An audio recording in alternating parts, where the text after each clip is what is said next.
So here's why goal setting is a complete waste of your time unless you do these 4 things. Number 1, you got to write it down. You got to have it with you all the time. It's got to be in your wallet, in your purse. It's got to be on your mirror at your house, on your refrigerator.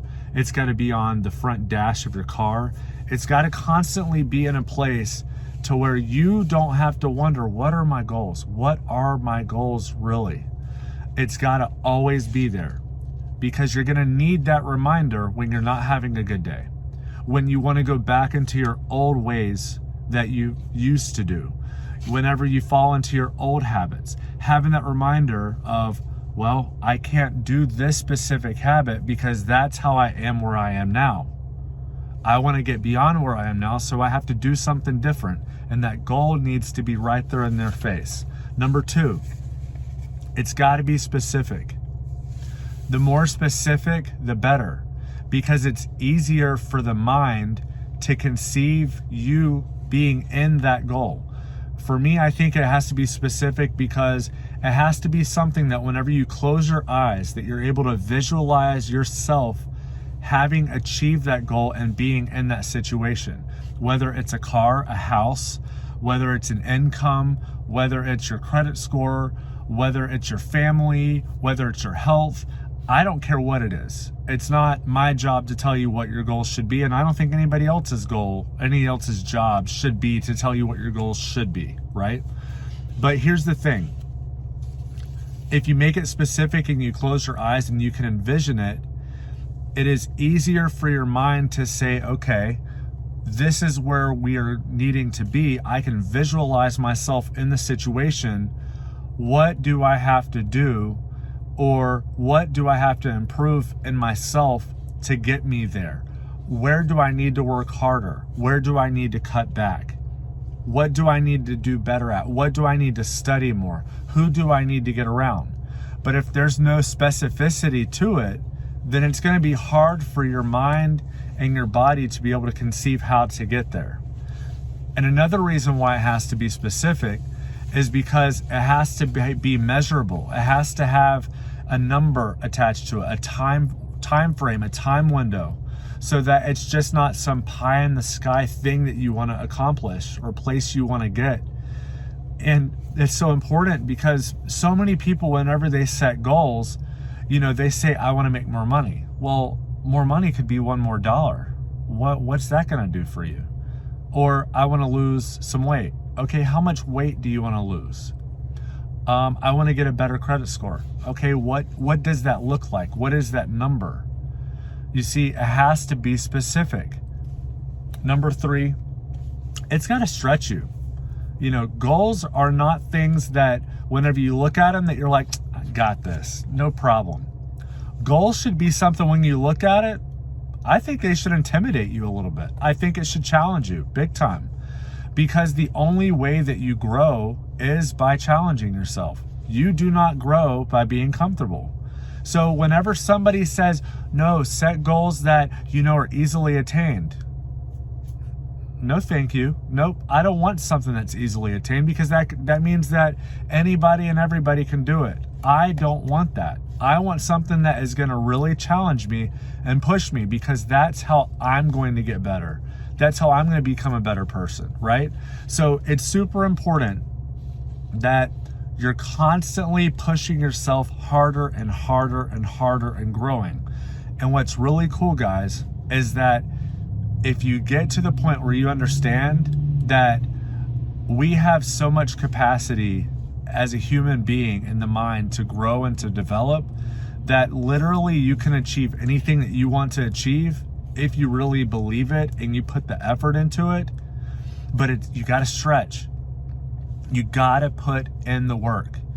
You are not going to hit your goals by doing what you used to do before, by falling into the same old habits, by thinking the same way, hanging out with the same deadbeat broke people, by doing the same things you used to do whenever you got off of work and you'd skip going and working out, you go home, take a nap, sit on the couch, watch TV. If that's what you did before, that's got to go. Something's got to go. if you want to get to where you want to be, something's got to get cut. Something's got to change.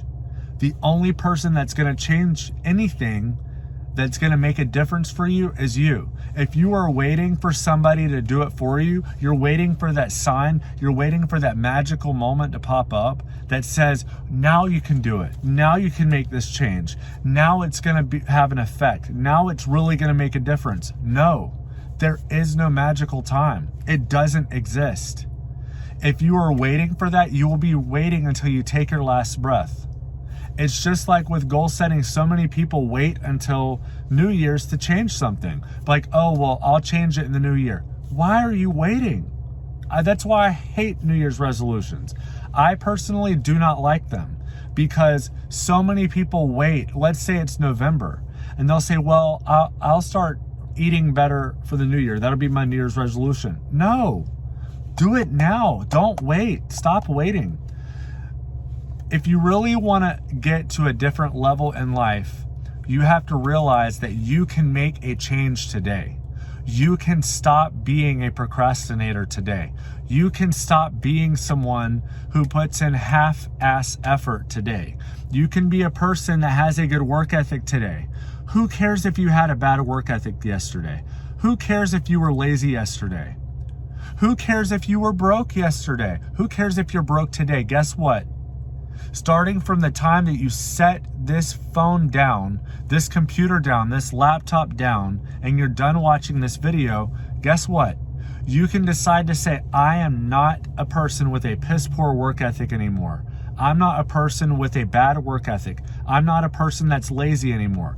From now going forward, I am not that person. We all have the ability to change. And until you realize that you have that power, you're not going to change anything. And if you find yourself saying to yourself, oh, well, that's just who I am, or, oh, that's how I was raised, or that's how we just are in our family, you're stuck. You're stuck in that square that you keep putting yourself in. But you got to stretch yourself. You got to push yourself. You got to stay uncomfortable.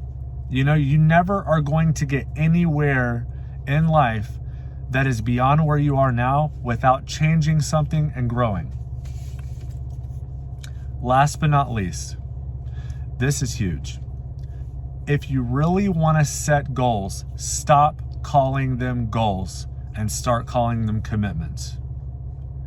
You will never hear out of very successful people, well, most successful people's mouth, where they're like, oh, my goal is this, blah, blah, blah. No, they say, I have to do this. I have to hit this number.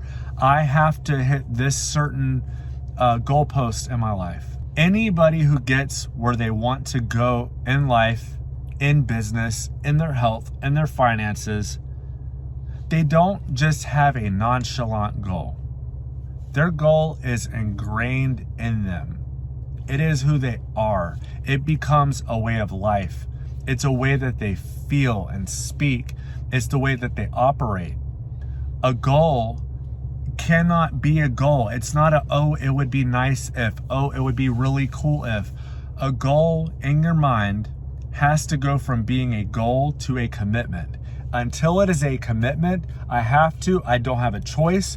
I can't go home until I do XYZ.